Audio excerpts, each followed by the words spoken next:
Joysagar জোনাকীনগৰস্থিত temple town ইউৰ স্কুলত জোনাকীনগৰ মানকটা গাঁওৰক্ষী বাহিনীৰ উদ্যোগত দেওবাৰে এটা বিনামূলীয়া চকু পৰীক্ষা শিবিৰ অনুষ্ঠিত হয়। অঞ্চলটোৰ প্ৰায় 100 গৰাকী ব্যক্তিয়ে শিবিৰটোত বিশেষজ্ঞ চিকিৎসকক চকু পৰীক্ষা কৰোৱাই পৰামৰ্শ গ্ৰহণ কৰে।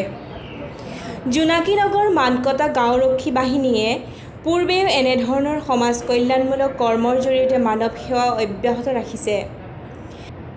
নমস্কাৰ, আমি জোনাকীনগৰ মানকটা গাঁওৰক্ষী বাহিনীৰ তৰফৰ পৰা আজি যিটো চকু পৰীক্ষা শিবিৰ অনুষ্ঠিত কৰিছোঁ টেম্পল টাউন ইউৰ স্কুলত, সেইটো আজি শুভাৰম্ভ হিচাপে পুৱা ভাগত আমাৰ চাফাই অভিযান এটা আৰম্ভ হৈ গ'ল।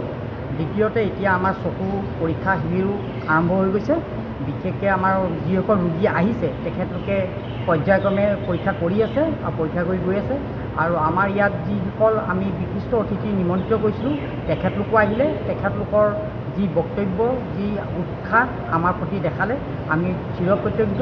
আৰু আপোনালোকলৈকো ধন্যবাদ, যিহেতু আপোনালোকে আমাক বহুতখিনি সহায় সহযোগিতা আগবঢ়াইছে।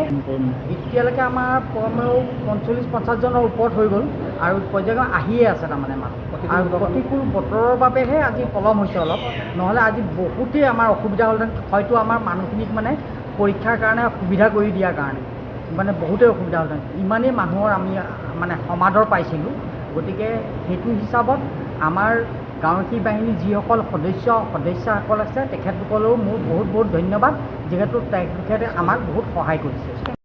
জাহিদ আলীয়ে সভাপতিত্ব কৰা অনুষ্ঠানটোত জাতীয় সংগ্ৰামী সেনা অসমৰ সভাপতি চিতু বৰুৱা, শিৱসাগৰ মহকুমা গাঁওৰক্ষী বাহিনীৰ বিশ্বজ্যোতি ভূঞা, জোনাকীনগৰ মানকটা গাঁওৰক্ষী বাহিনীৰ উপদেষ্টা হিমাংশু নেওগ, টেম্পল টাউন ইউৰ স্কুলৰ অধ্যক্ষকে ধৰি বহু কেইগৰাকী বিশিষ্ট ব্যক্তি উপস্থিত থাকে। জোনাকীনগৰ মানকটা গাঁওৰক্ষী বাহিনীৰ এনে পদক্ষেপৰ অঞ্চলটোৰ ৰাইজে শলাগ জনাইছে। শিৱসাগৰৰ পৰা আমিনুৰ ৰহমানৰ ৰিপৰ্ট, NDS নিউজ। ক্লিয়াৰ আছে? ঠিক আছে, এই লাইনটো চাবলৈ চেষ্টা কৰিব হা।